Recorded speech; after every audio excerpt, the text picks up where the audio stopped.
Welcome to USA Global TV and Radio, where our mission is to provide education, entertainment, hope, and inspiration. USA Global TV and Radio connects you with experts and audiences all around the world every single day to help you succeed in business and to live a richer life. Visit us at usaglobaltv.com to learn about career and life-changing training and mentoring programs like the Listening Mentor. Subscribe to our newsletter to stay informed about our special programs and offers. Discover how you can become a guest on one of our shows or a host or producer of a USA Global TV and Radio show of your very own. That's USA Global TV and Radio, where the doctor is always in.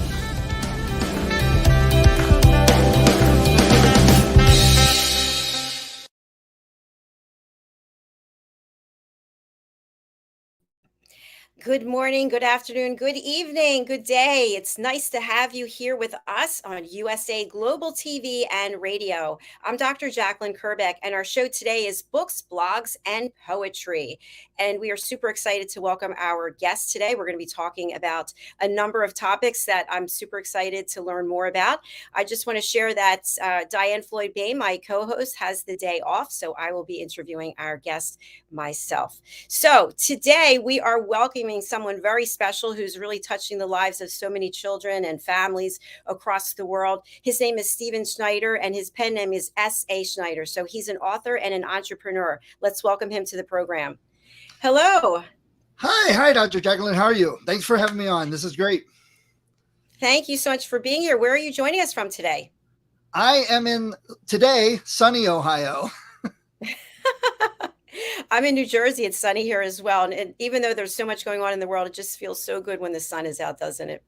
Yes. Yeah. We had some rain over the weekend. So, instead of mowing the lawn, I relaxed. So once it's sunny, then I have to go mow. So that's part of life. It's very therapeutic. So you live sort of in a world of fantasy, don't you? Yes. Literally and figuratively, most people might say. Tell us more about that. Well, I think I started realizing when I had my kids that I viewed the world as a wondrous place still, because they often describe me as the intergalactic 12-year-old, which they took from Doctor Who, but they would laugh at me like, you just never grew up, did you? And so I channel that into my stories, my books, and all the other things I've been doing with kids. So, yeah, I kind of do live in a fantasy world, I guess. And I understand that you had some experience with Legos and action figures. Tell us about that. And has it stopped, or are you still? Well, when I was young, obviously, I loved the action figures with Star Wars. That was my big thing, some G.I. Joe. And then when my son and daughter were born, we played with the action figures a lot. And because I had a girl and a boy, we often had Han Solo riding on a My Little Pony, or we had Barbie talking to Princess Leia and things like that. And with the Legos, I remember when I was a kid, my grandmother worked at Goodwill. And for a whole year, she collected all the Legos that would come in. And they would come in not as sets, not like kids are used to now, where it's a set that you put together and you're done. It was just random Legos. And people would just have them in their stuff they would donate. So she'd collect all these random Legos. And for Christmas, she gave my cousin 2 garbage bags filled with Legos. So I remember dumping those out and just building so many things with them. And that's kind of, the beginnings, the play with the figures and the Legos to telling stories that I, encourage kids to do now and work with kids a bit now in that. Go out, climb a tree, and make up a story about it. Thanks for sharing that, Stephen. And I love what you're doing, because we are adults for a certain amount of time. And I think we forget that playful side. We forget how to have that childlike essence. And we're so serious and just focused and driven. And to actually embrace what it's like to be a child, I think is so important at all ages. We have a show called Dementia Home Care, and one of the guests actually goes around the world talking about Legos and the importance of Legos for dementia patients and what it's like to be able to build things and put things together. So I feel like the work that you're doing with children is so important. How does it feel in your in your skin, in your body, to know that you're making a difference in children's lives? Oh, well, when I came to the realization that that was kind of my thing, that was really who I was and what I could be. When I had my kids, I was a soccer coach, a baseball coach, a basketball coach for the kids. I became Cub Master and a Girl Scout leader and did all these things with the kids and realized that that's really what I could do well. And that's what I like to do. And so I continued, and they got older and it channeled itself into the stories now. And I make visits to schools with kids. I talk to kids. I went to one school and played the dopey, absent-minded professor and told them I couldn't talk about my book because my editor was asking for the next story and I had no idea what to do and I needed their help. And I got tons of ideas from these kids and they were throwing out all these great ideas. But I then helped work it into, okay, well, hold on, these are great ideas, but we got to make a story.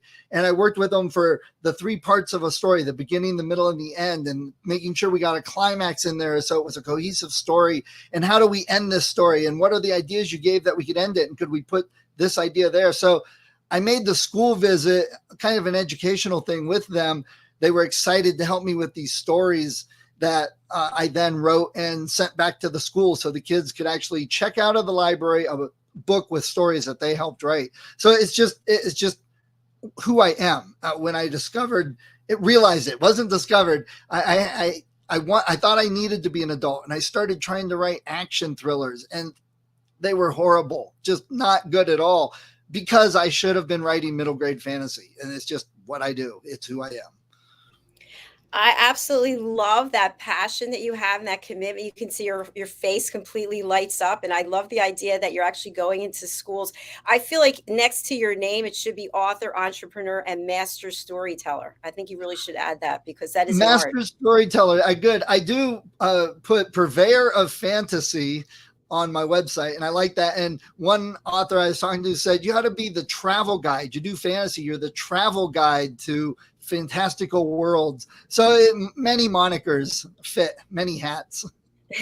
Absolutely.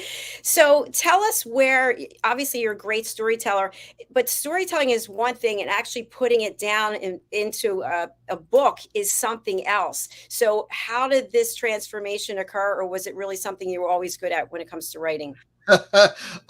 Surprisingly, to myself and to others that do this, it is not always that easy. It is not always a matter of, well, I just sat down one day and wrote something. I thought about it for several years, drugged my feet, and had to have some divine inspiration help me get on the road to writing. And I wrote such a fantastic first book. It was the best thing ever. People were going to laud praises upon me forever. And my mother hated it because I had to kill some parents in it, but that's a origin story for superheroes. What are you going to do? And so I sent it to the editor, and I was just waiting for all this glowing praise. And instead, I got 20-page report of what I need to work on and improve and things that should be taken out. And lots of red got added to it. So very humbling experience to discover that it was not going to change the world, and I might need to work at this a little harder. So I have, for the past several years, I've been writing and writing and writing. And now I've got my Town Magician book out. Book 2, I'm finishing very, very soon. I'm down to the last chapter and some revisions. So I'll have that out. And I'm working on another series and other books that are sitting, waiting, hoping for me to get back to them soon.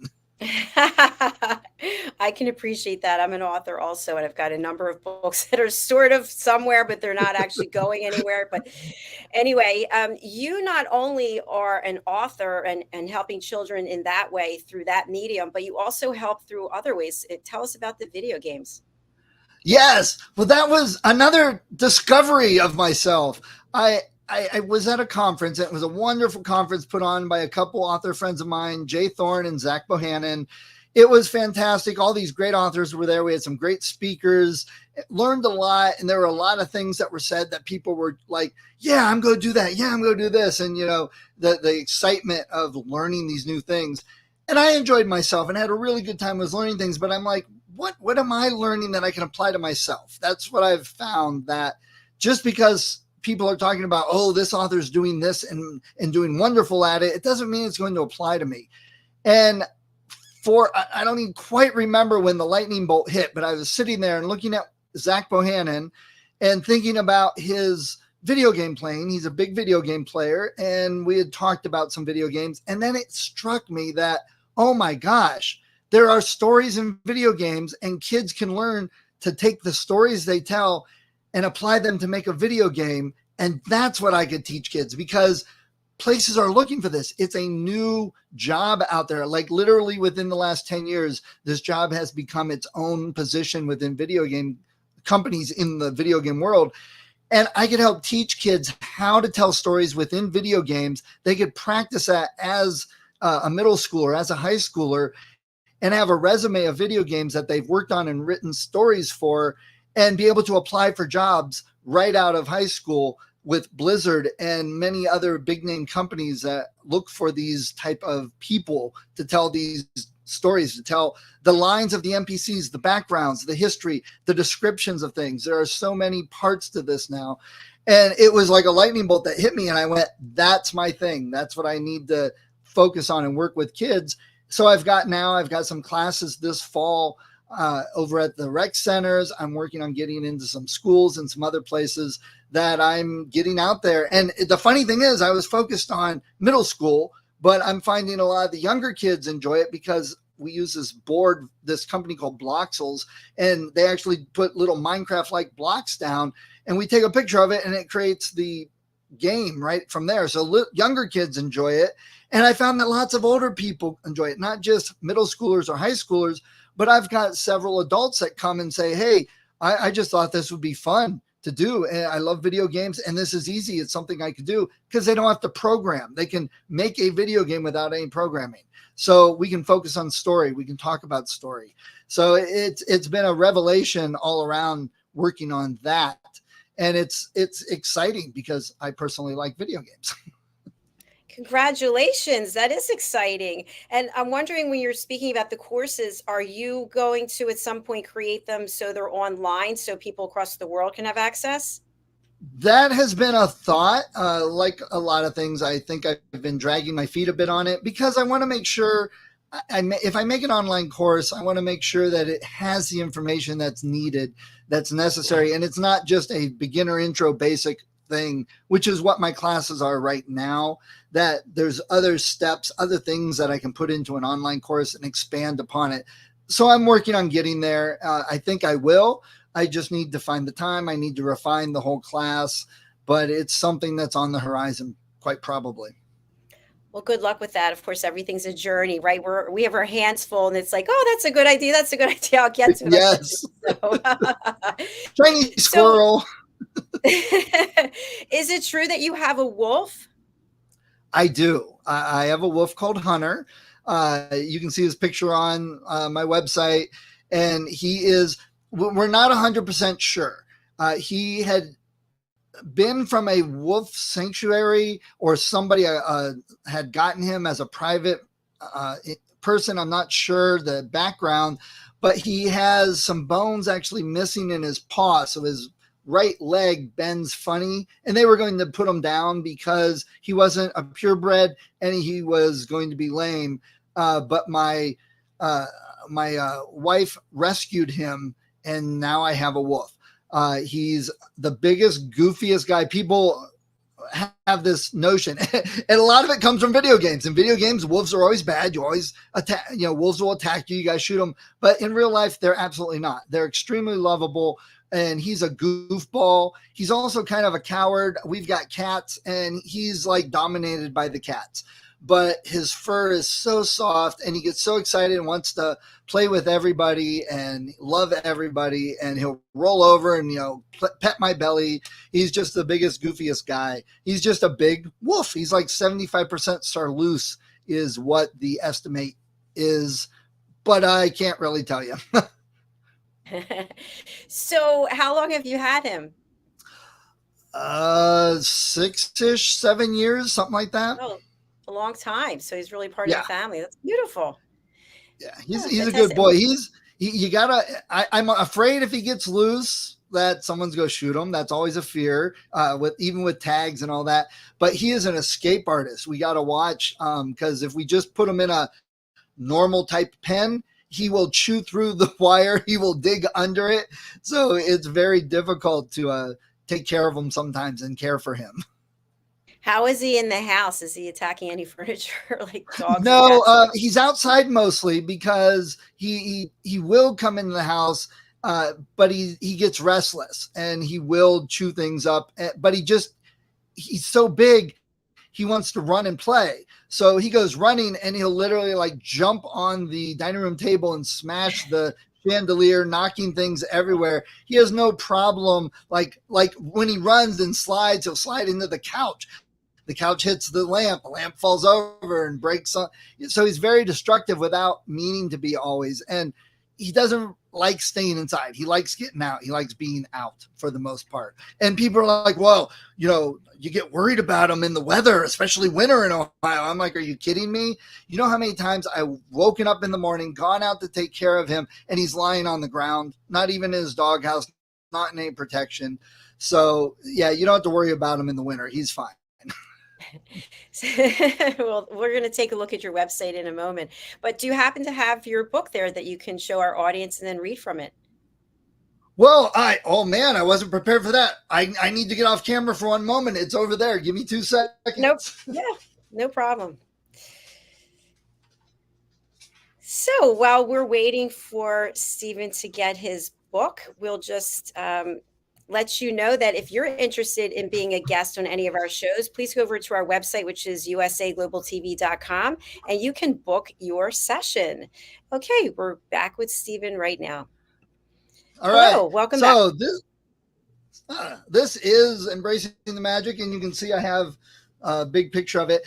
I want to say the cover for the book was done by a man by the name of Tom Zoller. He lives in Cleveland, close by to me. He was involved with the My Little Ponies reboot from a decade or so ago. So there's a little bit of claim to fame to the book cover, and he created an amazing book cover. He also did book number 2, which will be coming out soon, that book cover.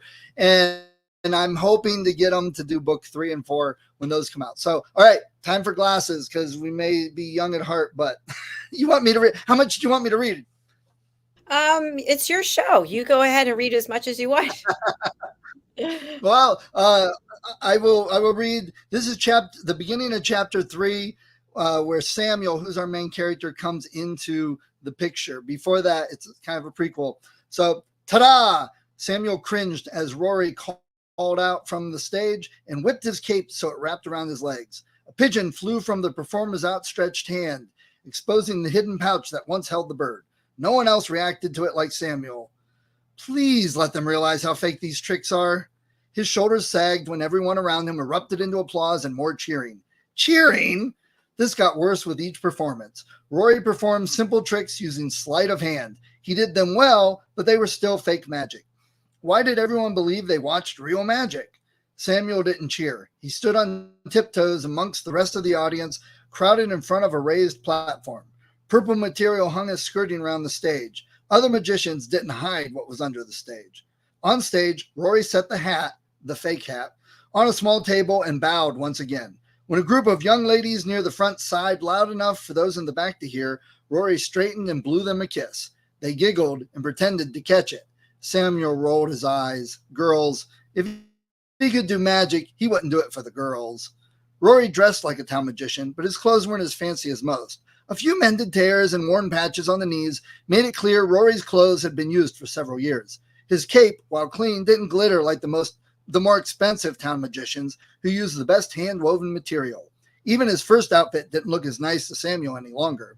The stage, the skirting, the hat, and the clothes Rory wore were all okay. Not as fancy or elaborate as some magicians. Why didn't Rory spend his tribute on a better stage? Another indicator of a horrible town magician.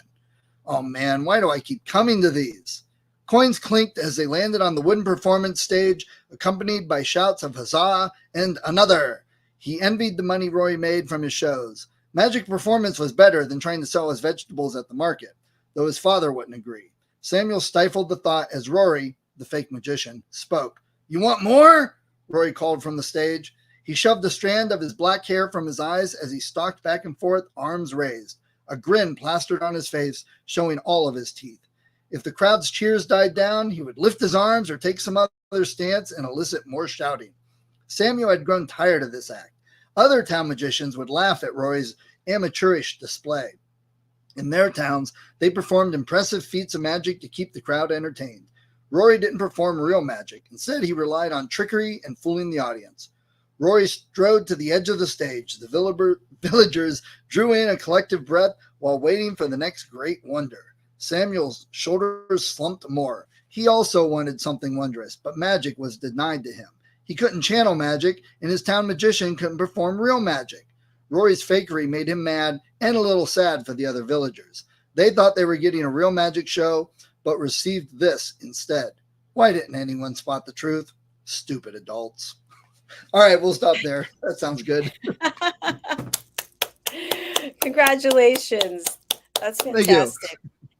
So how did you come up with the idea of the fake magician? Because this is always something that's bothered me when you see somebody and they're obviously not good at their craft. I don't know if there actually are real magicians, but how did this become so paramount for you in this book?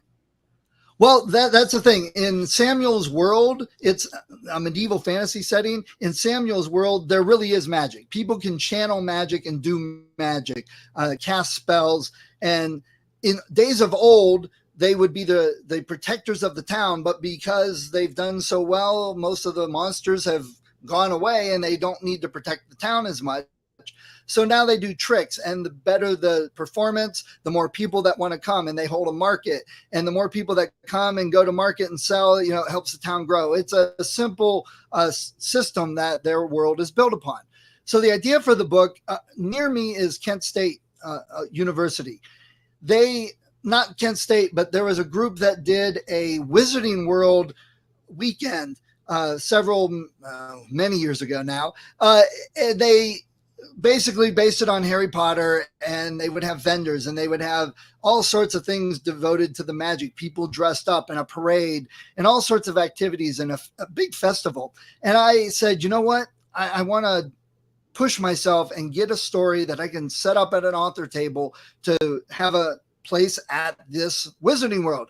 The stuff I had written was some spy thriller and superhero stuff, not so much Wizarding World. So I said, I need to come up with a story. So bam, I just started making something up and came up with the idea for Samuel and his world and the magic and Rory being a fake town magician. And I wrote a short story. It was about 7,500 words, but didn't stop there. I said, you know what, this seems like it needs more. And I filled it out more and had some more to do and made it bigger and longer. And then I started thinking, you know what, I've got this other thought, but I can't put that in book one because that'd be two different plot lines going on. And I don't want to explore that much of it. Maybe I'll do a book two. And then suddenly I was up to 4 books with several short stories. Possibility of like 7 books is on the horizon, possibly. And it just kind of flowed out and grew. And now the world is very vibrant to me now. In fact, I have a study guide that I'm going to be working on a recipe of one of the things they talk in here, a sweet treat that they have in the book that I'm going to put into the study guide for parents, teachers to grab. And things like I'm working on with the video games. One of the aspects is a short story that I'm turning into like a choose your own adventure. So I'm combining this world, these stories with some of the other teachings that I'm doing, the video games and study guides for parents and things like that. So connecting it all together. I love that. That's brilliant how you're bringing it all together. Congratulations. Thank you. And let's take a look at your website. And so I'm over here on the website. If you can let me know where you'd like me to go, that would be fantastic. So I'm constantly adjusting and adding to the website. I've got classes for this fall that I'm working on. I've also got a favorite section there. I try and read books that I recommend for kids to read, for parents to check out. I visit bookstores, and as I travel around and put the bookstores up there, then I've got writing resources. If you go under the parent teachers there, I've got some writing resources for them. And I've been trying, right there. I've been trying to add things to help. I started all of this when COVID hit, and suddenly everybody was at home and parents were scrambling to work with kids and teach kids. So I started putting up articles to help them get their kids to write and to be creative and to think. And I put up inspiration. Instead of story prompts, I put groups of pictures up there for parents to use, teachers to use, to help kids write. Because this is my personal thought. I've talked to a couple other teachers about this. They agree that I think we focus too much on spelling and grammar in the early years of school. I think we should let kids tell stories, let kids bring out, they're very creative those younger years, and they will tell you some of the most wild, outlandish stories and be so proud of it and think so creatively. But instead of focusing on what they're doing very well, the creative aspect of telling the story, we start hitting them with, well, now you got to spell this correctly. And honestly, I'd rather hear a great story than worry about if they spelled something correctly. And what I've learned as a writer is that as I write, then the things I learn for the craft become much easier because I've written some things. So I think with kids, if we spent the first couple years of school, focus on letting them learn story and to learn writing, and then worry about the grammar and spelling, I think actually grammar and spelling would be easier for them. It would make more sense, and we'd get a whole lot better stories out of it. Wow. Yes, that does make a lot of sense. By the way, the website is loading. I've clicked on writing resources, but it's not loading yet. Oh, well, I apologize for that. I will have to definitely check that. The Curse of the Spiral book is an interesting one. I did a Curse of the Spiral, and then I was part of Curse of the Spiral, and then another one we did. It was put on again by Jay Thorne and Zach Bohannon, author friends, that we actually went to Salem, Massachusetts, and learned about witches and visited different tourist attractions and areas of the city about witches and talked about witches. And then all the authors that were there, we all wrote a short story and contributed to that whole anthology. So that's a good one to check out, but it's not all middle grade fantasy. So I'm not sure what's going on with the website. It was working fine when I was working on it. So I hope they're not having problems. Yeah, that's okay. Well, at least we can see the book covers. Tell us about the other ones on the bottom row, Young Oddish Questers and Sam and Christmas Ghost. Those are serial fiction. One of the things also that I have been working on doing is, back in the Victorian days, it was very common to sit around on Christmas Eve, Christmas Day, and tell ghost stories. That, believe it or not, that was the tradition. It's actually in the one Andy Williams song, telling ghost stories of the past, or whatever the line is, I forget.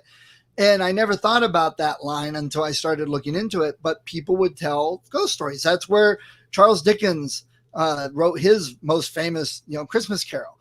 So I thought that would be so much fun to every year write a serial fiction ghost story that would be for kids, and parents or kids can sign up. And then each week of that Christmas season, they would get a new part of the story, 4 or 5 weeks worth of story. And I know how much when I was younger, I used to love when the mail would come and see if I got anything. And kids nowadays don't really care about the mail so much, but email. So here's your weekly email with a short story to add to that overall Christmas story. And it's a ghost story at Christmas. Just a little bit unusual for today's world. And that's where Sam and the Christmas Ghost came from. And Oddish Questers is another group series that I'm working on. It has to do with a group of siblings that investigate things like Bigfoot and UFOs and witches and things. And I'm working on that first book, but Young Oddish Questers, it's a serial I've been putting out. That's kind of the origins of all of them when they were young. Excellent. Thank you so much for sharing that with us. let's just see if we can pull up anything. We've got some testimonials, which are great. We love testimonials, right? Yes. Yes. And Anybody listening, go find your favorite author, leave them a testimonial, leave them a review. If you read a book, review, just click the stars.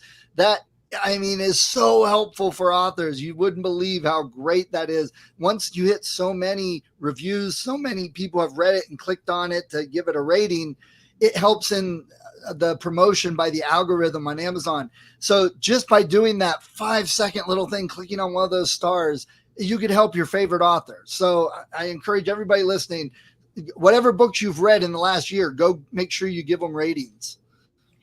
I love that you shared that, Stephen. It's almost like people think you're asking them for a loan or something. It's like, no, could you just leave a review? Like, how long will it take you? And people just, I don't know, they just don't do it. That's the hardest thing to get, a review. So it's very difficult. And it helps if you really loved the story, even if you thought it was just okay, just give them, however many stars is fair. But having more ratings helps so much more. And it could help them with their writing. If you don't tell them what you didn't like, if you don't even tell them what you did like, how do we know what people are reading and, want to read more of or not any more of? So true. And a question that I have for you, which I just started thinking about this recently, was artificial intelligence, AI. Are you using it all for your writing? I've played around a little bit with it. I know Jay Thorne has been doing some. Joanna Penn, another great author, podcaster, is doing some with it. I've looked at it a little bit.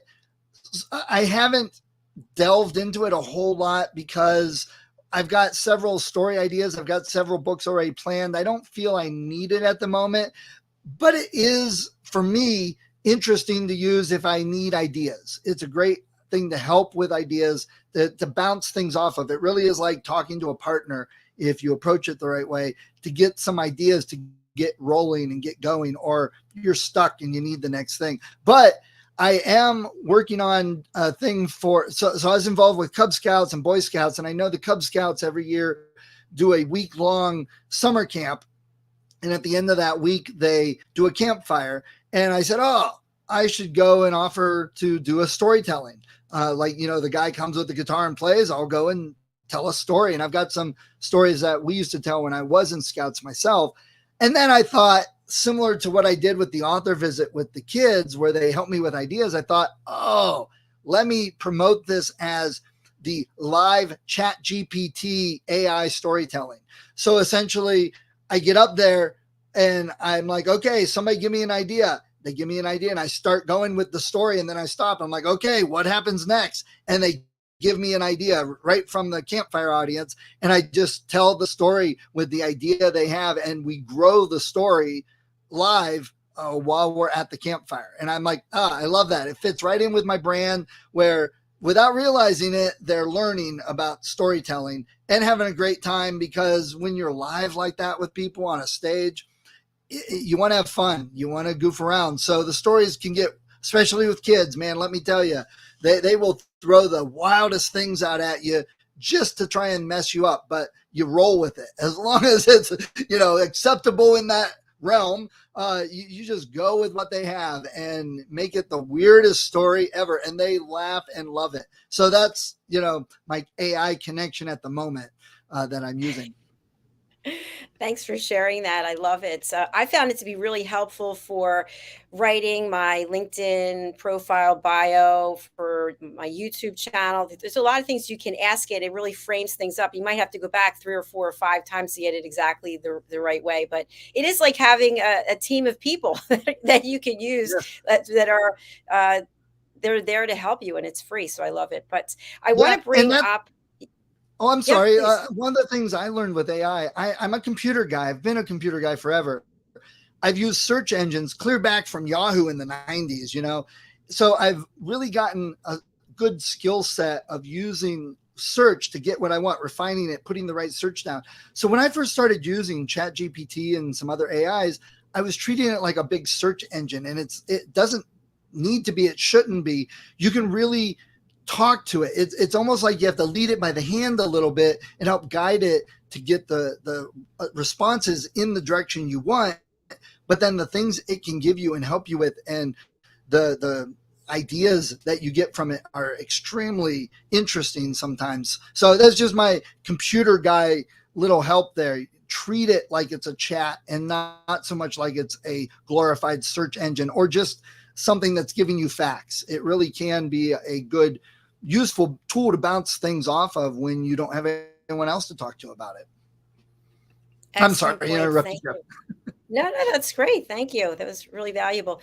I'm going to bring up the Amazon site where people can actually go to order your book. And here it is, Embracing the Magic, a Middle Grade Fantasy. So it looks like you have it on up for sale at $9.99. Yes. I think that is actually the old version. I got it in there twice because I jumped the gun and wanted to publish and published quickly. But then I realized the book wasn't as good as it could be. And I came up with a second version. So the newer version, they look the same, but the newer version has a much better ending. And I modified the writing to make it flow a little better and stuff. Fantastic. Well, of course, we know as authors that it is a journey, it is an evolution. And I know with my first book, I'm going to go and redo a few of the things that I just haven't had time. But so good for you that you already went and did that. Right. Second edition. So, I encourage everybody. People are so afraid to put a book out that they'll mess something up, that they'll make a mistake. But in today's world, it's so easy to fix, so easy to do things that you can correct or change, especially digitally. So yeah, I've got a version 1 out, and Amazon's going to leave it up there forever because it was offered as a paperback. But I have the links to version 2. And FYI, while we were talking, I got a notice saying that they were doing some upgrades on the server. So that's why it was like not responding. Perfect timing from my hosting company, let me tell you. Well, we'll have you back on this show or the Corner Bookstore or our business show, anything that really resonates with you. So as we come to the end of our show, I'm going to spotlight you. Please feel free to share anything that you want, any words of wisdom to people out there who are thinking about writing, or anyone who has children, or anybody who is interested in contacting you. Yeah, well, the website, which we've got a link there, that's the best place to go. I try and focus everything on there. I've got a Facebook and a YouTube, but everything comes back to the website. If it's somewhere else, you will also find it on the website. And as far as writing goes, for other people, just write. This is the advice. If you're working with kids, parents, teachers, have them tell stories. Tell them in the car. Tell the stories to each other. Tell them sitting around the table. At Christmas time, at Easter, when the families are together, tell me a story. Tell them, hey, Easter's coming up. Grandma and grandpa are visiting. Why don't you get a story ready? Because there's so many things kids can do with stories throughout their whole life. And when they're young is the best time to prepare, because they don't have the baggage that us adults have with telling stories. So they're actually better at practicing and telling those stories. So by the time they are adults, they've got a lot of experience under them. And the video game storytelling, I've been asked several times about a book. I'm going to be working on that this fall with my classes, with some expanded material to have a book out. But it is something that kids can work on when they're younger. They will enjoy it more than just playing video games. Hey, I made my own. But then when they're adults, 18, they have more choices. They could, instead of jumping into college, or instead of jumping into a job or the army or something, they could say, hey, I'm going to go intern for a year at a video game company and get that experience. They can have a portfolio already built. So I encourage to work with kids in that. And writing, just write. People jump so fast on wanting to publish, but you're much better off writing and moving on to write something new and writing a lot of things before you even worry about publishing. That's what I'd tell my younger self if I could go back and do it all again. Well, thank you for a brilliant interview. I really enjoyed meeting you, and I'm really excited for you and the work that you're doing and the joy that you have, that you are obviously so passionate about what you do. Thank you. I appreciate it. It's been really fun chatting with you.